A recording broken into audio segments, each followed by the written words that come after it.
Moonbound, Legacy of the Flame, Part 2. Chapter 9, Ronan's Awakening. The forest beyond the hollow's wards had changed. Not by storm. Not by fire. But by remembrance. It felt older now. Heavier.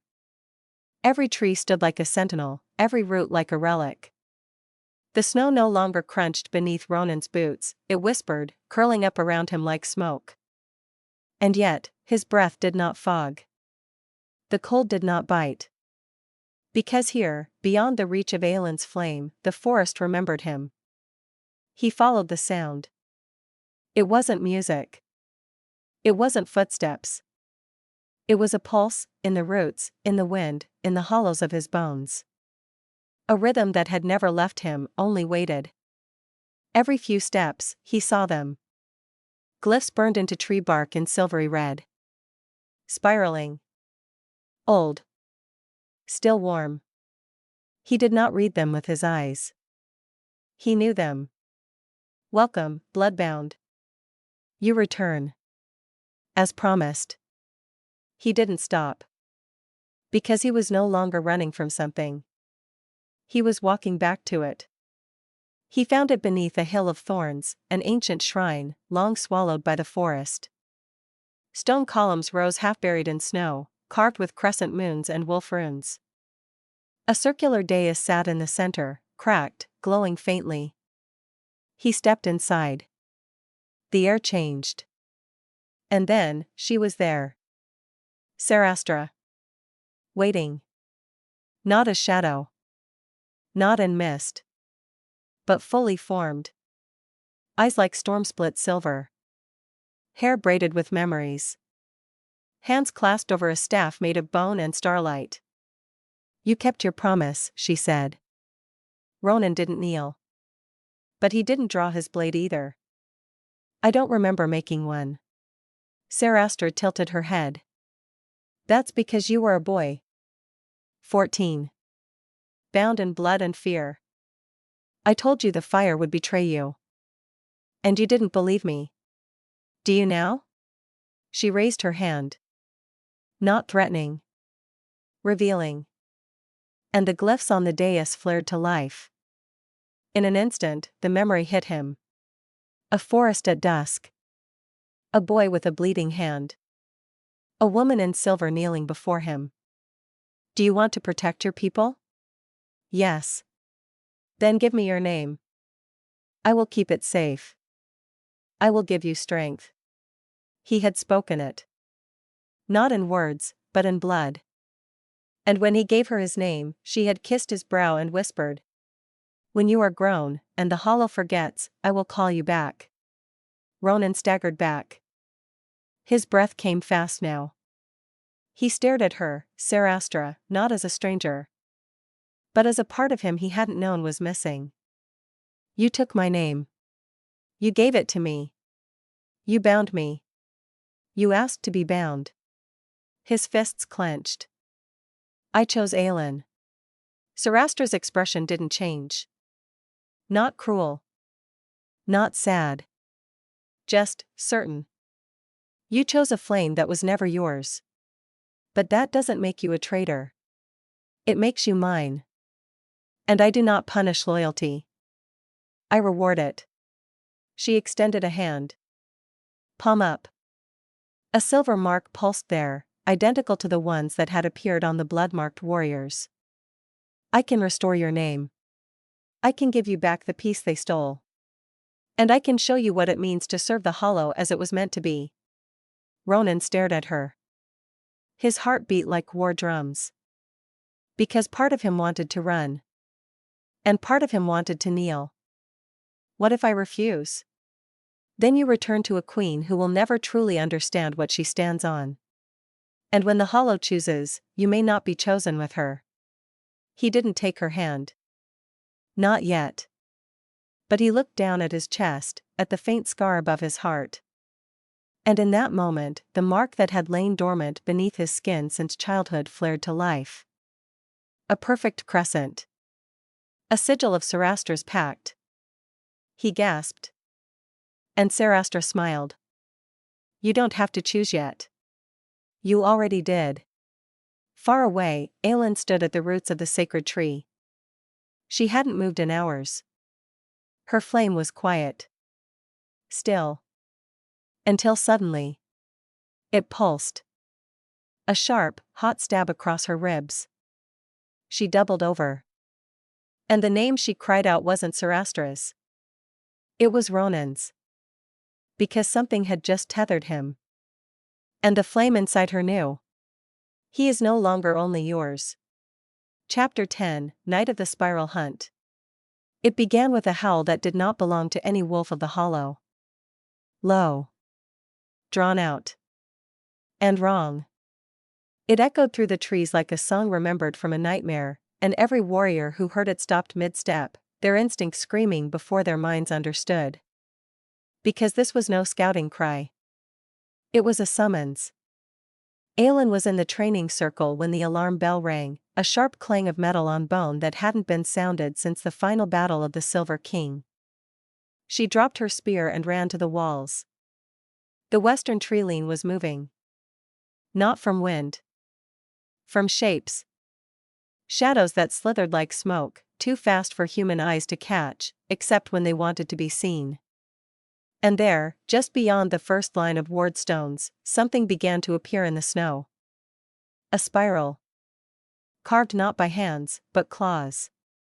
A swirling mark scorched into the earth, glowing faintly red, the same sigil that had been burned into the arms of the blood-marked. The wards flared once, and then shattered. Not in fire. In silence. As though something had exhaled across them. And then they came. Wolves. But not wolves. Their bodies were long, emaciated, wrong in proportion, twisted with bone and moonlight, eyes glowing white-blue, teeth too many for their jaws. Their fur moved like it remembered being missed. Their paws left no prints. They didn't growl. They didn't roar. They only moved. Fast. Coordinated. And toward the center of the hollow. Tavrek met them at the inner circle, his axe already singing in his hands. But the creatures didn't fight like animals. They dodged. Faked. Surrounded. And when the first warrior fell, it wasn't from a bite. It was from a mark, burned into his chest by a creature's touch, glowing for 3 seconds before the body turned to ash.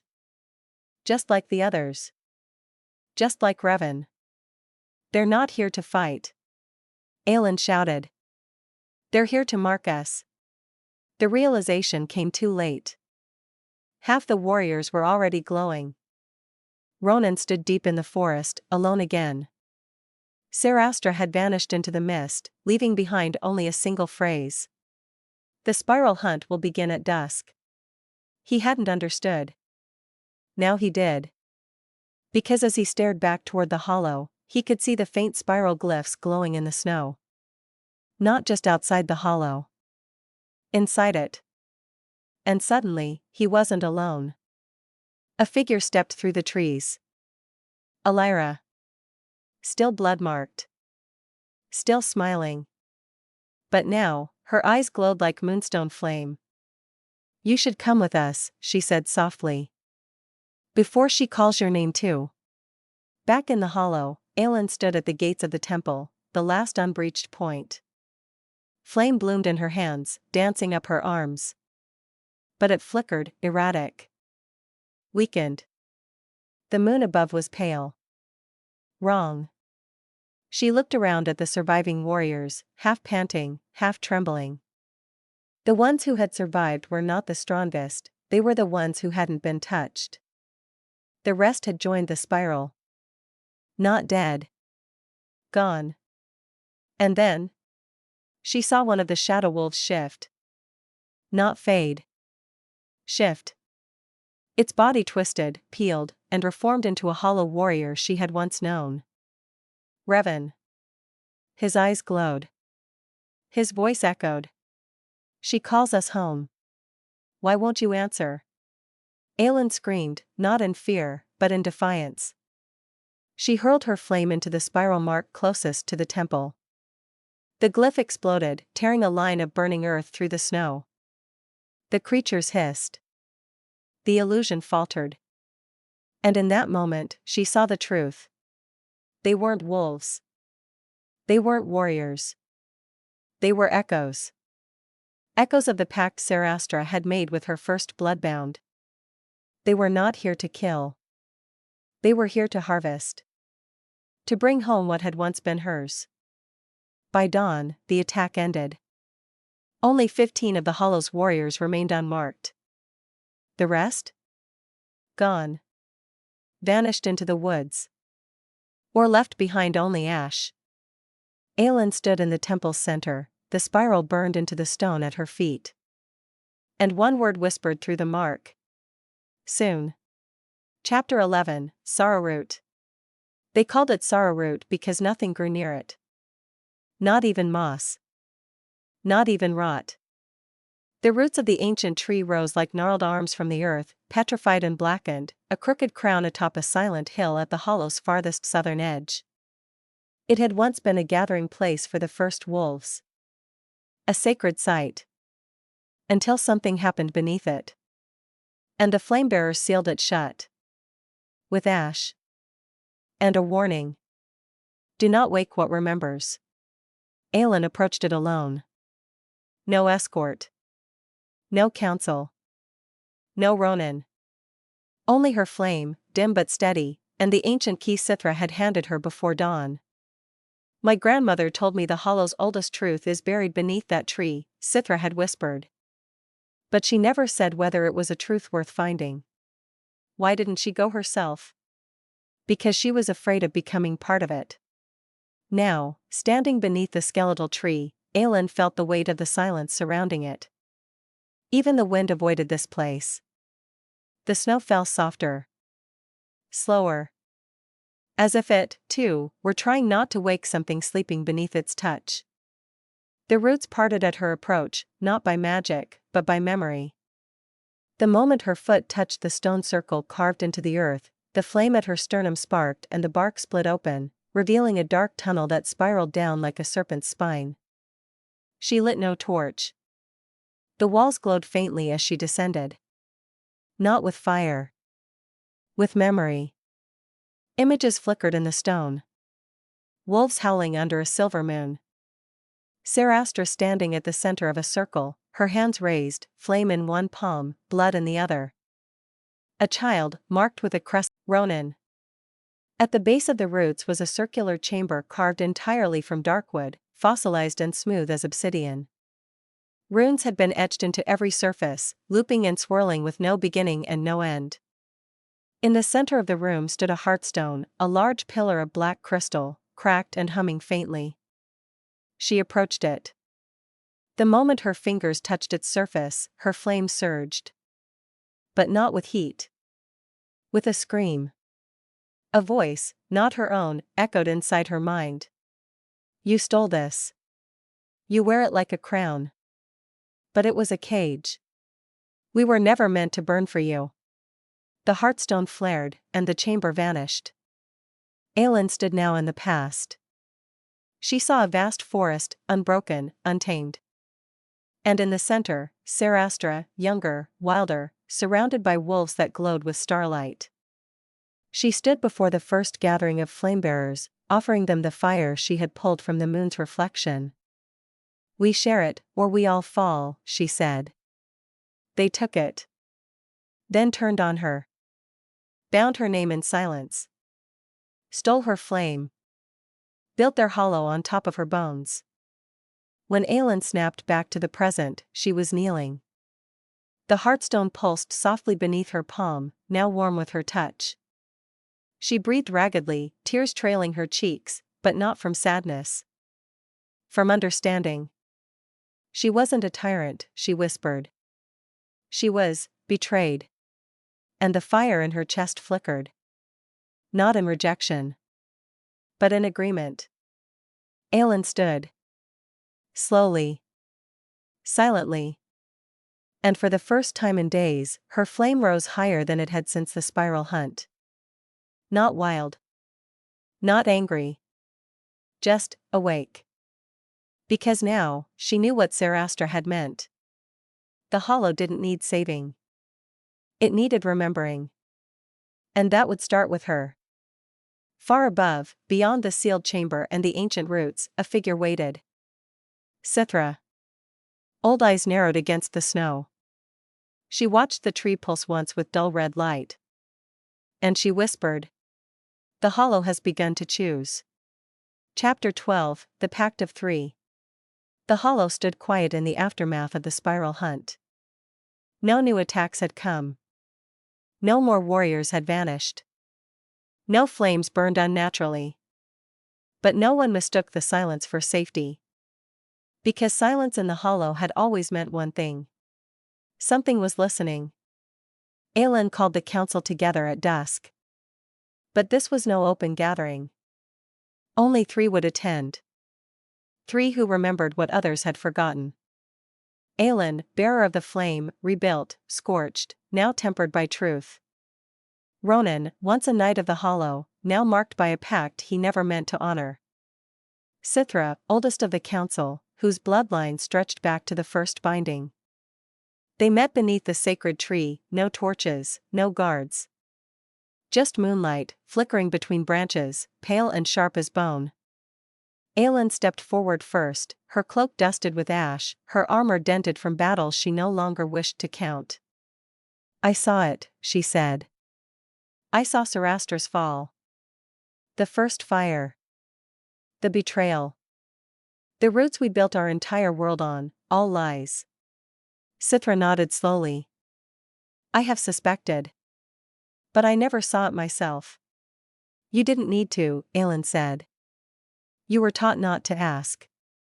Ronan stood a little apart, arms folded, the crescent sigil on his chest now visible, faintly glowing beneath his skin. She hasn't lied to me, he said. The words fell heavy. Aelin turned toward him, her voice low. No, she hasn't. Because she doesn't need to. She owns your blood.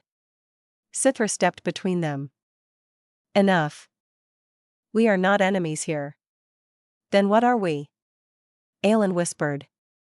Sithra drew a thin dagger from beneath her robes. Not to threaten. To remind. It was a relic, moonsteel, ancient, etched with 3 intertwining runes. Unity. Sacrifice. Flame. The first pact, Sithra said. Long before you were born. Before even Sarastra fell. A pact of balance, she continued. Fire. Blood. Memory. Each bound to one bearer. The hollow only thrived when the 3 walked in alignment. Aelin stared at the dagger. You want us to restore it? Sithra nodded. We must. Before Sarastra forces her own version. The ritual would require 3. The flame bearer, one who holds fire but no claim to the past. The bloodbound, one whose line was marked by pact, tied to what was taken. The witness, one who saw the truth and lived to speak it. But there would be a cost. Each bearer would have to give something up. Not power. Not position. Something personal. A memory. A vow. A piece of identity. The hollow was born from sacrifice, Sithra said. It will only survive by it again. That night, Aelin stood before the heartstone beneath Sorrowroot once more. She pressed her palm against the smooth obsidian. And this time, it welcomed her. You are not its thief, it whispered. You are its keeper. But the fire must be shared. Her mark flared.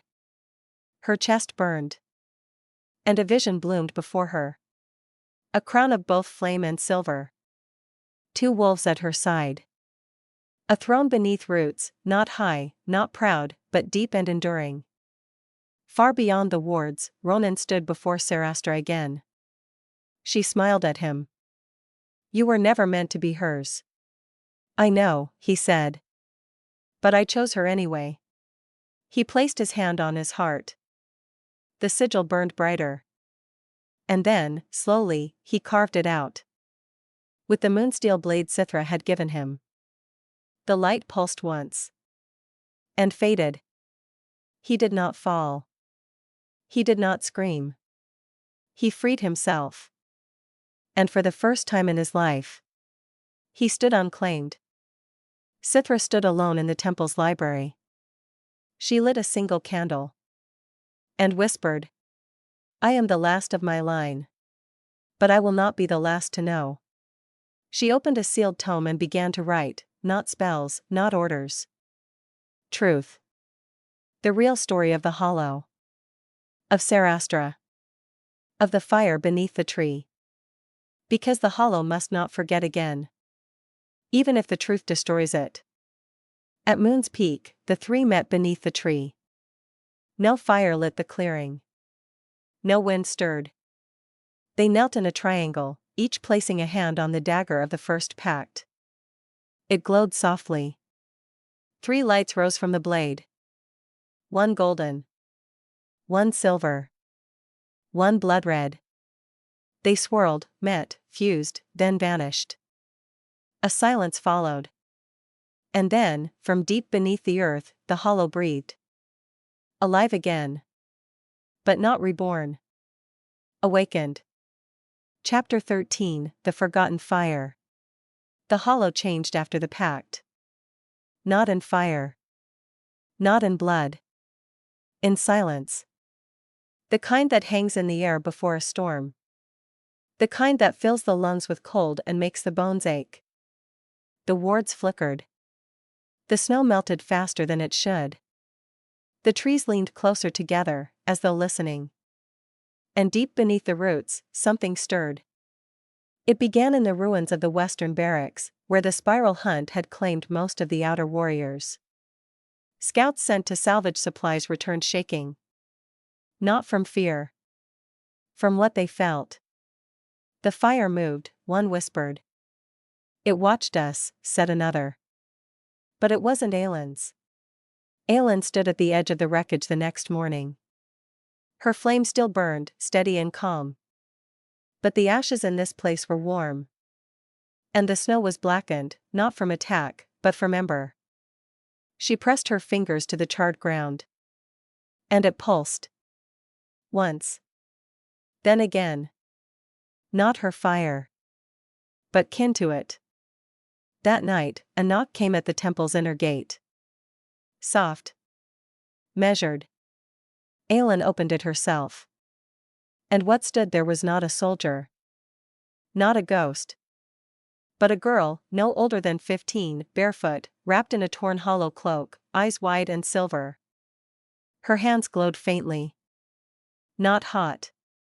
Not wild. But burning. And in her grasp, she held a shard of crystal wrapped in rune-inscribed cloth. Sithra gasped the moment she saw it. "That's a seed stone," she whispered. "A piece of the flame before it was bound."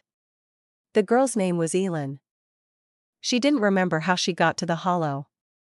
Only that she woke in the snow 3 nights ago with the shard beside her, and a word repeating in her head like a heartbeat. Kindle. Aelin sat across from her near the hearth, studying the glow beneath Aelin's skin. It wasn't like her own flame. Aelin's fire had been lit by pain, by battle, by blood. Aelin's was something else entirely. Inherited. Ancient. Untouched. "I don't think she was born with it," Sithra said. "Then how?" "I think it was given back." Later that night, Aelin brought Aelin to the heartstone beneath Sorrowroot. Not to test her. To ask the flame if it remembered her. Aelin stepped into the circle without hesitation. The stone flared. Not in warning. In recognition. The room filled with soft silver light. The carvings on the walls shifted. And for a moment Aelin saw it, a vision not meant for her. Sarastra, bent over a cradle carved of ashwood. A flame hovering above it. Her voice, "If I burn, let 1 ember escape." Aelin turned to Aelin. "You're not just carrying the fire. You are the fire." Ronan returned from the forest the next morning, weary and silent. When he saw Aelin, he stilled, completely. Not out of fear. Out of memory. He had seen her once before. In the vision Sarastra gave him. A girl-child marked in moonlight. A fragment of the flame Sarastra couldn't save, but refused to destroy. Aelin looked at him, unblinking. "I know you," she said. "You used to sing to the wolves." The council met again. Smaller now. Fractured. Some saw Aelin as hope, an untouched heir to the Hollow's first light. Others saw her as danger, a living fuse waiting to be lit. Aelin said nothing as they argued. Because deep down, she knew. If Sarastra made Aelin, then Aelin was never meant to follow Aelin. She was meant to replace her. That night, Aelin sat alone in the sacred grove. She held the seedstone Aelin had brought. Its light didn't fight her. But it didn't bow to her either. And when she whispered to it, "Do you remember me?" the flame flickered once. And whispered back, "Not yet." Chapter 16, Loyalty in the Dark. The moon didn't rise that night. And yet the hollow wasn't dark.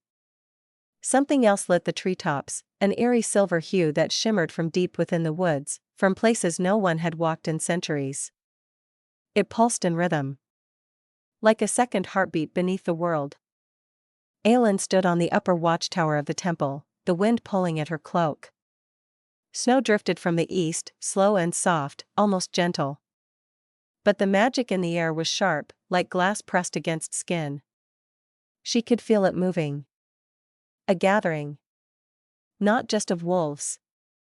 But of those who remembered a different queen. "They're not hiding anymore," she murmured. Ronan stepped beside her, his armor lighter than usual, his blade resting across his back. "Because they're no longer building," he said quietly. "They're ready." Inside the war room, Sithra unrolled an ancient map, older than the Hollow, copied from memory by the first witnesses. It showed lands that no longer existed, burial groves turned to ruins, mountain paths swallowed by time. But on the edge, near the border of the world, was a symbol none had seen in lifetimes. A spiral etched in crimson ink. Elira, now seated quietly by the hearth, her eyes still glowing faintly, spoke in a low voice. "That's where she waits. Where the Hollow began before it was called the Hollow. She calls it the Circle of Ash." Sithra's fingers trembled over the parchment. "She's forming a court." "No," Ronan corrected. "She's building a throne." Later, as the others slept and Aelin dreamed beside the sacred hearth, Aelin and Ronan walked the silent corridor beneath the temple. The roots above groaned softly in the frost. They hadn't spoken much since the pact. Since Sarastra's mark had been carved from Ronan's chest. But the silence between them was no longer distance. It was tension, the kind that had grown between loyalty and pain. Aelin finally stopped beside the flame chamber. Her voice was low. "Do you still feel her?" Ronan leaned against the wall, arms crossed. "No. Not like before. Now I feel her absence." Aelin turned to face him fully. "Do you still believe in me?" she asked. The question shouldn't have hurt. But it did. And not because she doubted him. But because part of her doubted herself. Ronan stared at her for a long time. "You are the queen I chose," he said softly. "Not because of your flame. Because of your fight." She stepped closer. "But if the Hollow chooses her, what will you do?" The silence that followed was heavier than steel. Finally, he whispered. "Then I'll burn with you." A horn sounded just before dawn. But it wasn't from the Hollow. It came from the ridge beyond the forest, carried by a current of unnatural wind. 3 short blasts. 1 long. A signal not used since the founding of Lunaris. The call of a council in exile. Sithra paled as the sound echoed through the trees. "Someone else remembers," she said. "And they want to be heard." That evening, Aelin stood before the warriors who remained. Fewer than 40. Some burned. Some blood-marked. All broken in some way. But they stood. We face a queen who was never defeated, Aelin said. Only buried. She does not want peace. She wants to undo. Undo our history. Our homes. Our names. And we may not survive her. She looked to Aelin, small, silver-eyed, fire glowing faintly beneath her skin. Then to Ronan, whose presence anchored her like gravity. But I will not kneel. Not to blood. Not to flame. Not to memory. We are the hollow still. And if we must fight for our future, then we do it standing. Chapter 17, A Court of Ash and Silver. It began with frost in the trees. Not the soft frost of winter, but something older, laced with memory, gleaming in shapes that whispered stories into the bark. By nightfall, the frost had reached the southern edges of the hollow. By dawn, it had etched sigils into the ground. Spirals. Crescents. And names in a language no one living remembered.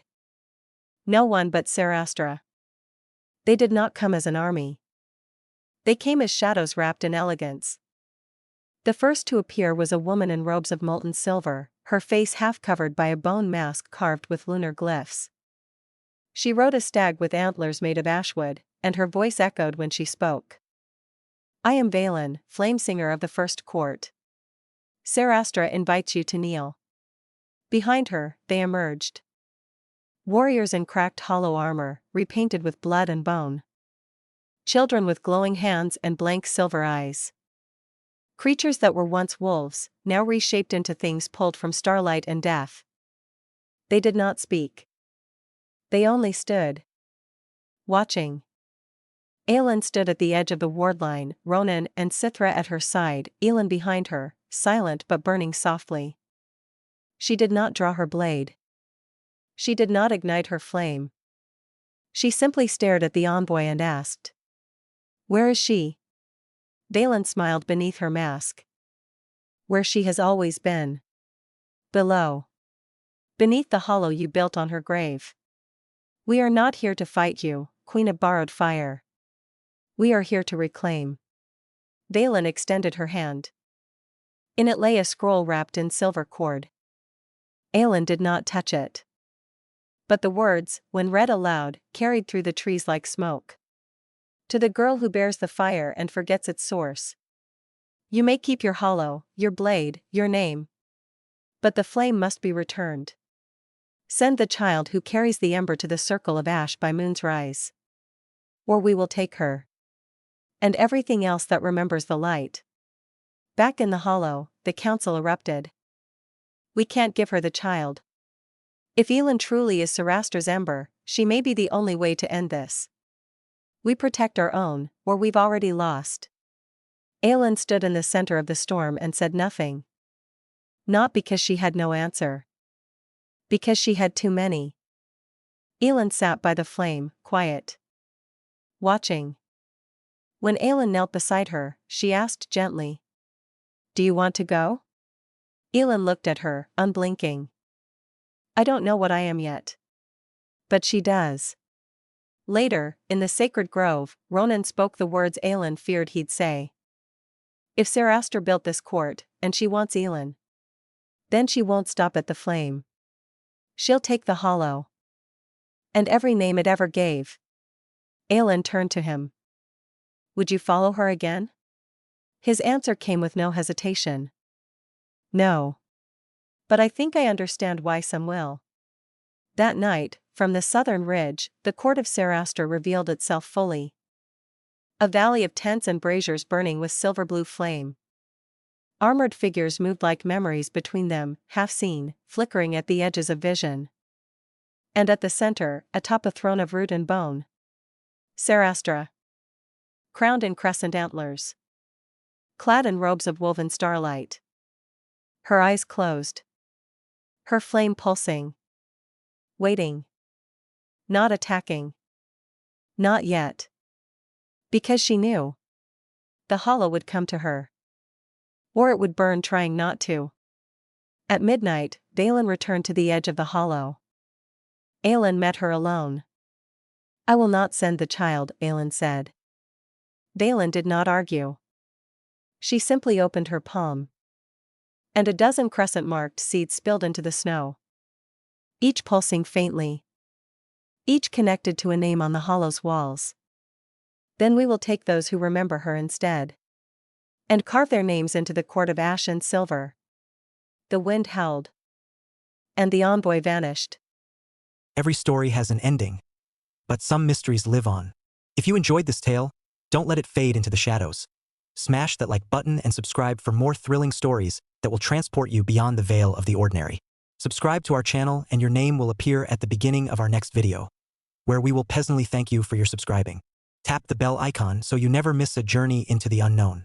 Share your thoughts in the comments. What twists did you see coming? And what secrets do you think still remain? Until next time, stay curious, stay brave, and let the next story begin.